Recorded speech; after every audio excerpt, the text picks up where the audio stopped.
Assalamualaikum warahmatullahi wabarakatuh. Selamat pagi anak-anak. Kita bertemu lagi dalam pelajaran Bahasa Indonesia kelas 4. Kali ini kita akan belajar tema 2, subtema 1, yaitu selalu berhemat energi. Nah, kebetulan subtema 1 itu kita akan belajar nanti tentang sumber energi.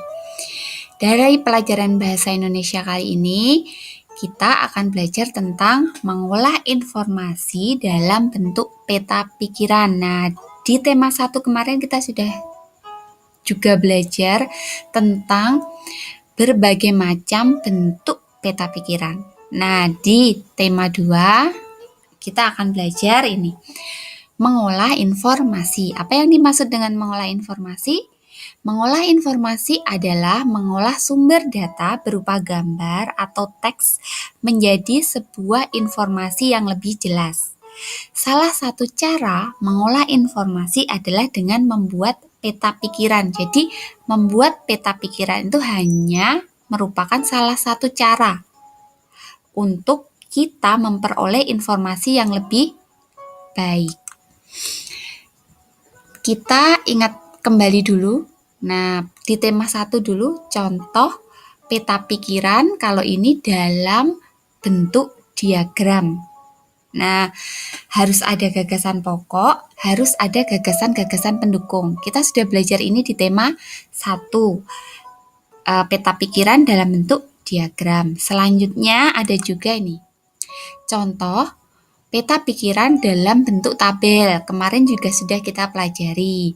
Tetap yang namanya peta pikiran, kita harus mencari ada gagasan pokoknya dan ada gagasan pendukung. Nah, ada juga ini, membuat ringkasan teks. Nah, membuat ringkasan teks juga merupakan salah satu cara untuk membuat peta pikiran.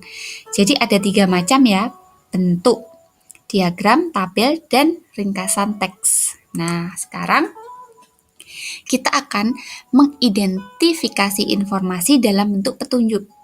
Kalau sudah tahu petunjuk, kita bisa disajikan gambar, bisa disajikan tulisan. Nah, kita akan mengidentifikasi informasi dalam teks petunjuk. Untuk bisa mendapatkan informasi, yang harus kita lakukan adalah membaca intensif atau membaca memindai. Jadi membacanya lebih cermat. Nah, coba kita lihat gambar berikut dan kalian nanti ceritakan ya. Ini adalah gambar yang Bu Lina sajikan. Nah, menceritakan informasi berdasarkan gambar yang diamati. Nah, ini ada sebuah gambar. Informasi yang dapat diperoleh dari gambar tersebut adalah apa? Ada seorang manusia. Nah, kebetulan ini ibu-ibu ada di sekitar tempat pembuangan sampah. Kan seperti itu. Nah, itu informasi yang dapat kita peroleh dalam bentuk ringkas hanya melihat gambar tersebut.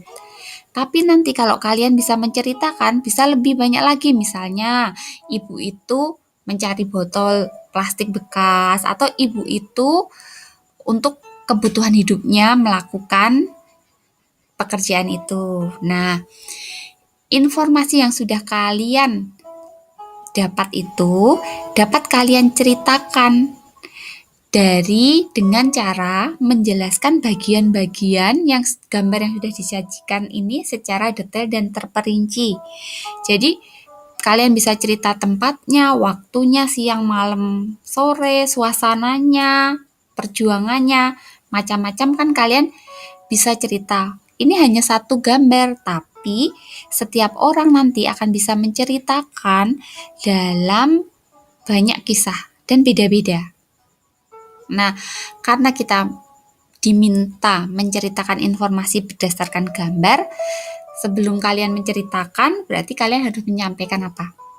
Gagasan pokok. Dari gagasan pokok yang sudah kalian dapat, kalian bisa juga mencari membuat kalimat utama, membuat gagasan pendukung, kalimat-kalimat pendukung atau kalimat penjelas. Nah, ini contoh ya, contoh menceritakan informasi berdasarkan gambar. Selanjutnya, nah tugas bahasa Indonesia kalian kali ini untuk pelajaran pertama di tema 2. Nah, ini. Bu Lina menyajikan gambar saat TPA Piungan itu tutup. Nah, ini gambar yang Bu Lina sajikan seperti ini. Kalian silahkan ceritakan, karena ini nyata terjadi di Jogja. Nah, kalian silahkan ceritakan gambar ini dalam bentuk boleh. 1, dalam bentuk diagram boleh, dalam bentuk tabel boleh, dalam bentuk ringkasan teks boleh. Nah, jadi gambar yang sudah Bu Lina sajikan silahkan pilih salah satu informasi yang akan kalian sampaikan dalam bentuk apa. Setelah itu, jawaban yang sudah kalian buat, kalian foto, kalian upload via Rubeko di kelas masing-masing yang sudah disediakan oleh ibu guru kalian. Itu saja anak-anak untuk pelajaran bahasa Indonesia yang pertama ini di tema 2. Terima kasih sudah memperhatikan. Semoga apa yang Bu Lina berikan ini bermanfaat. Mohon maaf apabila ada salah dan kurangnya. Billahi taufik wal hidayah. Wassalamualaikum warahmatullahi wabarakatuh.